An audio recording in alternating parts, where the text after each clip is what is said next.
Baby John Gandhi മതി ബാലൻ അനുസ്മരണ ചടങ്ങിൽ ജി വേണുഗോപാൽ സംസാരിച്ചപ്പോൾ അദ്ദേഹത്തിൻ്റെ വാക്കുകൾ കേൾക്കാം.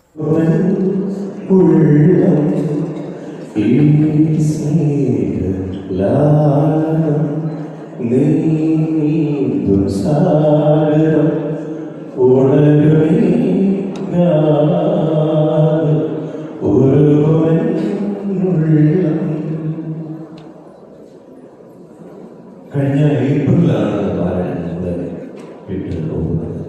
ഇതൊരു 6 മാസത്തേക്ക് കയറിയിരിക്കുകയാണ്. ഏപ്രിൽ എന്ന് പറയുന്നത് വളരെ ക്രൂരമായ ഒരു മാസമാണ് എന്ന് പറയുന്നത് മഹാനായ കവി T.S. എലിയറ്റാണ്.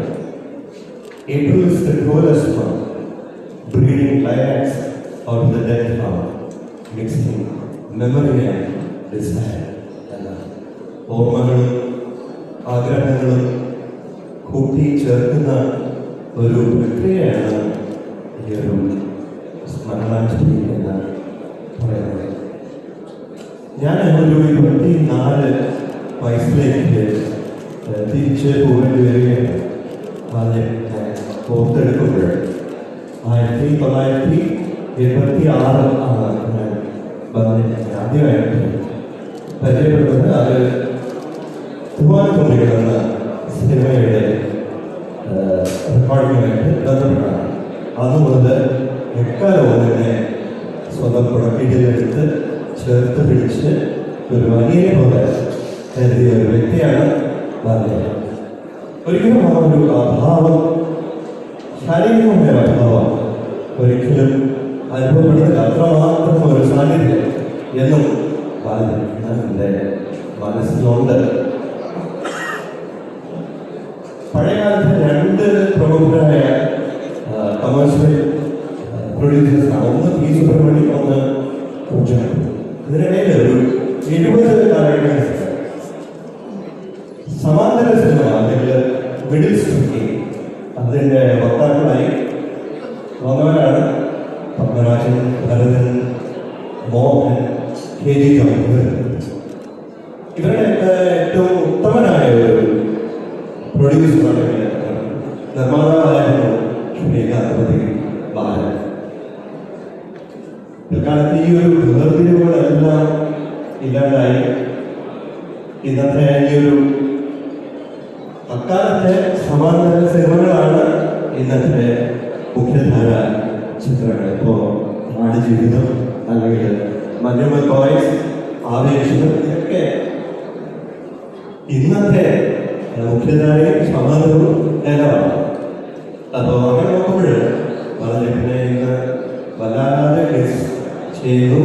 ഇന്നത്തെ സിനിമ പ്രവർത്തനങ്ങളുടെ ഒക്കെ കൂടെ പഴയ അനുഭവങ്ങളോടി കൂടെ നിൽക്കേണ്ട ഒരു മഹൻ വ്യക്തിയായിരുന്നു ബാലചേട്ടൻ എന്ന ഒരു കാര്യമാണ് എനിക്കിവിടെ പറയുന്നത്. എൻ്റെ ഓർമ്മയിൽ നിരവധി സംഭവങ്ങൾ ഉണ്ട്.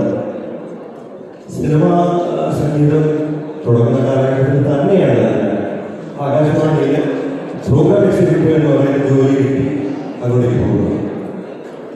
അപ്പോൾ അന്ന്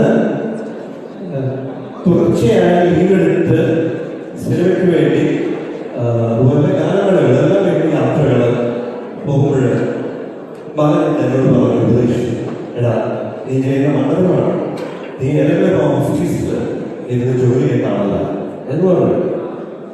അതേസമയം അത്രത്തോളം ഞാൻ വിരോധിക്കുന്ന വേറൊരാളായിരുന്നു പത്മരാജനാണ്. സാറെന്നോട് പറഞ്ഞത്, ഞാൻ കളിച്ച കളി നീ കളിക്കരുത് എന്നായിരുന്നു എന്നോട് പറഞ്ഞത്. ഇങ്ങനെ വിരുദ്ധമായ 2 അഭിപ്രായങ്ങളായിരുന്നു.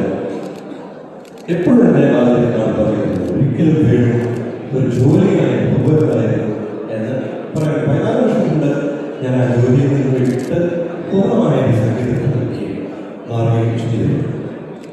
ഇന്ന് ഈ ഒരു വേളയിൽ ബാലൻ പല കാര്യങ്ങളുണ്ട് ഓർക്കുന്നു. ആദ്യകാലത്തിലെ ഏറ്റവും സുഖകരമായ താമസ സൗകര്യം ഞങ്ങൾ എല്ലാവർക്കും കരുതുന്നത്, ഏറ്റവും രുചികരമായ ഭക്ഷണം എല്ലാവർക്കും തന്നതിന് ഏറ്റവും സുഗമമായ യാത്രാ സൗകര്യമുള്ള ഒരു ഒരുക്കിയതിന് ഒപ്പം സ്നേഹവായ്പകളെ ചേർത്ത് പിടിച്ചതിനും ഞാൻ വളരെ നന്ദി പുരസ്കാരം സ്നേഹത്തോടെ ഓർക്കുകയാണ്. ഈ ഒരു വേളയിൽ ഇവിടെ ബാലചേട്ടൻ്റെ അഭാവം ഇല്ല.